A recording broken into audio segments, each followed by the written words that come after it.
Once at MIT almost 50 years ago, an unusual speaker, His Divine Grace A.C. Bhaktivedanta Swami Prabhupada, gazed over an audience of curious faces, students, faculty, and stunned them all with a simple question.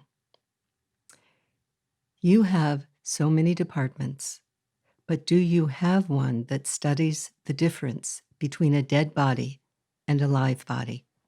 They looked at each other and back at the speaker, who already knew the answer. No, they said, we do not. Please pause a moment to grasp the significance of this question. If we do not know we are the soul and not the body, what have we predicated our modern educational system upon? And if we honestly assess what is happening in our world, can we say what we have in place is truly serving our greatest and highest good? Now let us ask this question. What differs us from the animals? We eat, sleep, mate, defend, just as they do. Admittedly, more gorgeous and complex arrangements, but the purpose is the same. If we thoughtfully reflect, we can understand. The difference lies in our ability to see ourselves separate from this body, to consider our own existence.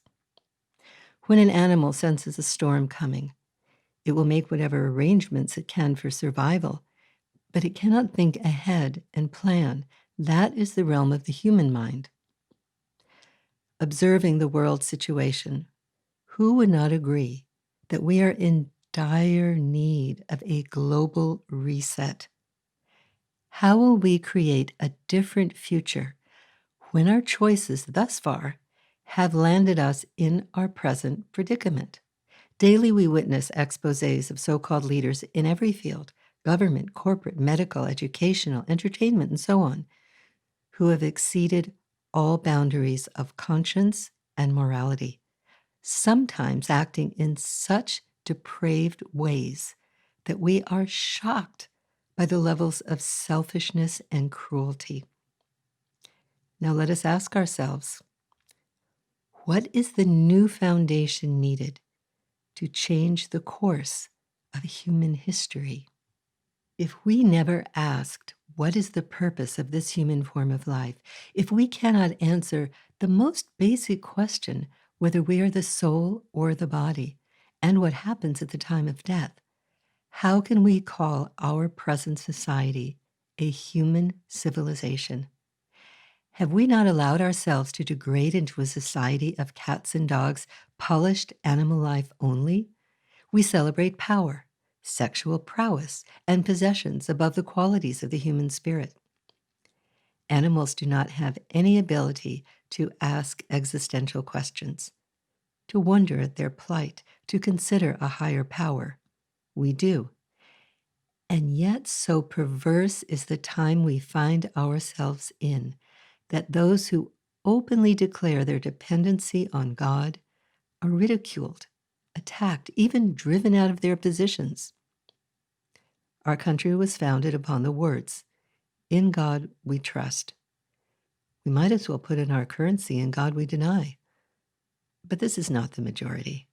This is an atheistic minority who have taken over the world. It is time to take our world back. Every single human being right now is part of that reclamation process. This is the beginning of a weekly editorial series, Godhead is Light, Nescience is Darkness. It is time we came together to push against these atheistic doctrines that are destroying our planet. We can do it. We must. We will offer solutions based on the ancient wisdom literatures of India, as translated from the original Sanskrit by His Divine Grace A.C. Bhaktivedanta Swami Prabhupada. In the 1920s, when Srila Prabhupada was still a young man, his spiritual master, Srila Bhaktisiddhanta Saraswati Thakur Maharaj, noting his proficiency in English, requested he bring the message of Godhead to the Western-speaking countries who were, as he noted, perishing for lack of this knowledge. This is indeed our condition now.